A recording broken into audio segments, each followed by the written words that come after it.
அஸ்ஸலாமு அலைக்கும் வரஹ்மத்துல்லாஹி வபரகாத்துஹு. 5 நிமிடம் மதர்சா பாகம் 49. ஃப்ரெண்ட்ஸ், வீடியோக்குள்ளே போகிறதுக்கு முன்னாடி சேனலை சப்ஸ்கிரைப் பண்ணாதவங்க சப்ஸ்கிரைப் பண்ணுங்க. அதே மாதிரி வீடியோக்கு லைக் போடுங்க. இஸ்லாமிய வரலாறு. நபிகளாரின் வருகையை பற்றி முன்னறிவிப்பு.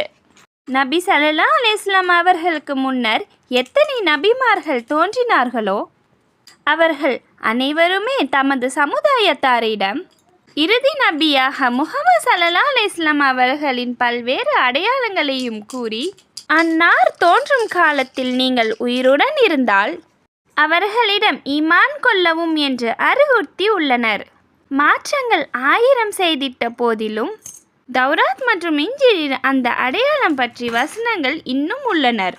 இதை பற்றி அல்லாஹ் குர்ஆன்ல கூறுகிறான், எவர்களுக்கு நாம் வேதம் கொடுத்தோமோ அவர்கள் தம் சொந்த மக்களை அறிவதை போன்று இந்த உண்மையை அறிவார்கள். ஆனால் அவர்களின் ஒரு பிரிவினர் அறிந்து கொண்டே உண்மையை மறைக்கிறார்கள்.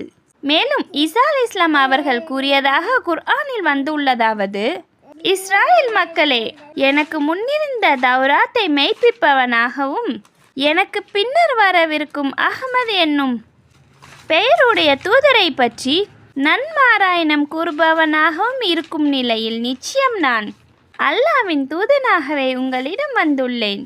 நபி ஸல்லல்லாஹு அலைஹி வஸல்லம் அவர்கள் ஒரு முறை கூறினார்கள், நான் எனது தந்தை இப்ராஹிம் அலைஹிஸ்ஸலாம் அவர்களின் துஆ மற்றும் ஈசா அலைஹிஸ்ஸலாம் அவர்களின் நன்மாராயணமாவேன் என்று.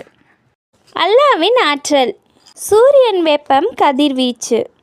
அல்லாஹு தாலா சூரியனை அதிபயங்கரமான ஒரு அக்னி உருண்டையாக படைத்துள்ளான்.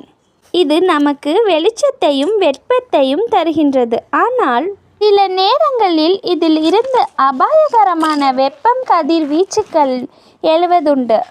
இதனால் புயல் உருவாகிறது. இந்த கதிர்வீச்சு பூமியில் நேரடியாக பட்டுவிட்டால் எந்த உயிரினமும் வாழ முடியாது. அல்லாஹு தாலா தனது ஆற்றலினால் இவற்றை திருப்பி விடுகிறான். படைப்பினங்கள் மீது அல்லாஹ் கொண்டுள்ள கருணைக்கு இது ஒரு உதாரணம் ஆகும். இந்த வெப்பமே நம்மளால் தாங்க முடியல. நாளைக்கு மாஷர் மைதானத்தில் எப்படி நம்ம சூரியன் நம்ம தலைக்கு அருகில் இருக்கும், ரொம்ப ஒரு பக்கத்தில் இருக்கும். அப்போ அந்த நெருப்பில் இருந்து அல்லாஹ் நம்ம அனைவரையும் காப்பாற்றணும். அப்புறம் அதே மாதிரி நம்ம எல்லாருக்கும் அரிசியுடைய நிழல் கிடைக்கணும். நம்ம ஒவ்வொரு தொழுகையிலையும் இந்த அரிசியுடைய நிழல் கிடைப்பதற்காக துவா செய்யணும். அதே மாதிரி அல்லாஹ் அவன் படைச்ச நெருப்பில் 99% அல்லாட்ட தான் இருக்குது. நமக்கு